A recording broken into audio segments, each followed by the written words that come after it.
Can Rebecca Camber help to get justice for Nicola Bulley? Who is Rebecca Camber?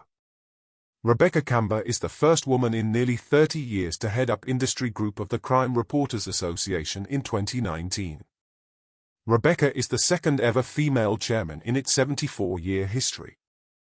Crime Reporters Association, CRA, is a group of specialist journalists covering crime and policing across print, broadcast and new media.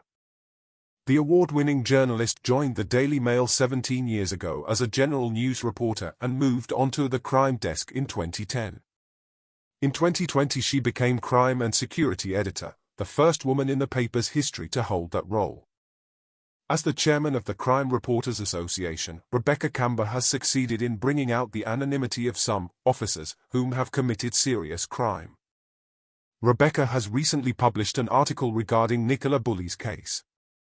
So I thought to let all my viewers know that we have someone whom can voice out for Nicola Bulley's justice. We all hope Rebecca will continue to voice out for Nicola Bulley's justice. Rebecca Camber says, secret justice and how the Nicola Bulley fiasco is driving the police to make another catastrophic error. Imagine a world where a police officer who kills an innocent man, tasering him before stamping on his head with such force that a boot imprint was left on the victim's forehead, can remain nameless. It may sound like a disturbing tale from an authoritarian regime where law enforcers can rule with violence while remaining anonymous. But this happened not so long ago in Britain. Aston Villa footballer Dalian Atkinson was beaten to death by police on August 15, 2016. But when the officers were charged 3 years later, the force and the Crown Prosecution Service took the decision not to name them. Instead, the CPS put out a press release saying, "The defendants have not been named. This is due to our clear understanding that lawyers representing them will apply to the court for their clients to remain anonymous. This judicial decision will be taken in due course." As chair of the Crime Reporters Association, I felt I couldn't stand by and let such a travesty occur. So I complained to Director of Public Prosecutions Max Hill. As a result, those officers were later named. One of whom went on to be jailed for 8 years for manslaughter. Now the College of Policing wants to change the rules to make it easier for police forces to withhold such vital basic information. Under new draft guidance, forces will be told that suspects charged with criminal offences can be named. Not should be named, as per the existing police guidance. This might sound like semantics, but it's far more sinister. It goes on to say, forces should be more inclined to release charging information where the crime is of a serious nature, such as rape or murder, where the incident has already been reported in the media or on social media sites, or for public reassurance reasons. So if an incident has been on Twitter or made the local papers, you might hear when a suspect is charged. But what about all the rest of those crimes that happen every day which aren't front-page news? Are they to remain secret? If police forces can choose more or less on a whim which criminal charges they release, what is to stop them hushing up the prosecution of police officers or covering up miscarriages of justice? I fear this will usher in a new chilling era of secret justice. The news article is long, so I have skipped some of the text and moved to Nicola's case comments.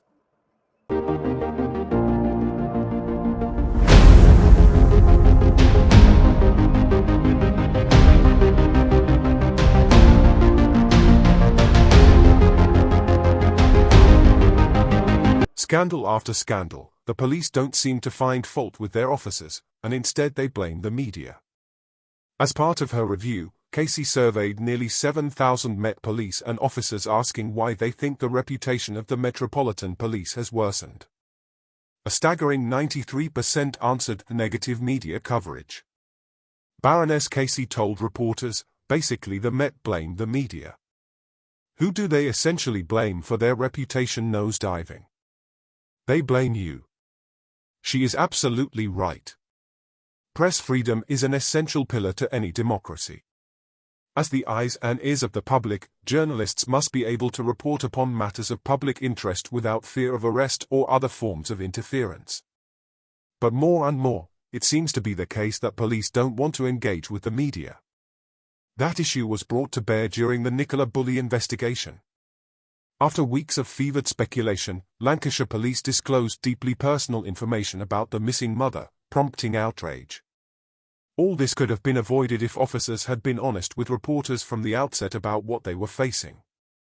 Not so long ago, it was normal for detectives in high-profile cases to hold background briefings, taking journalists into their confidence to privately explain what they were thinking. It was always strictly off the record and not for publication, but it helped crime journalists understand the difficulties of the investigation and informed our reporting. If Lancashire police had told reporters at the start that there were welfare concerns about Mrs. Bulley, her disappearance might have been reported differently and details of her personal problems might have never come out.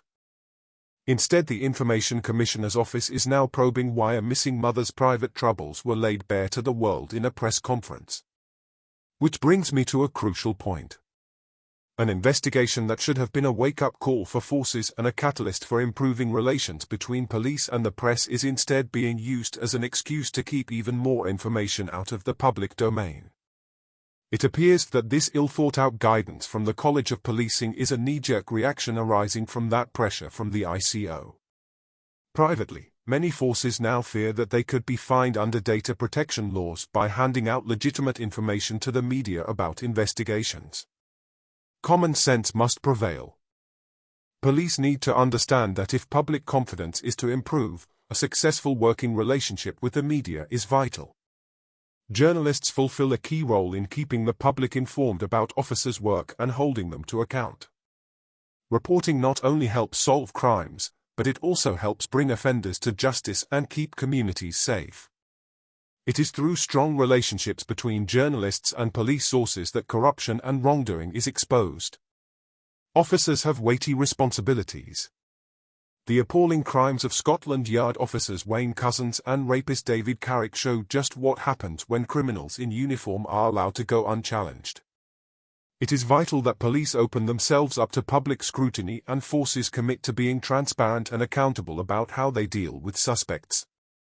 This proposed guidance is an affront to the principles of open justice and democracy. It must be scrapped. News source: The Mail Online. Thank you to Rebecca Camber for publishing this news post. Thank you for all my viewers for watching this video.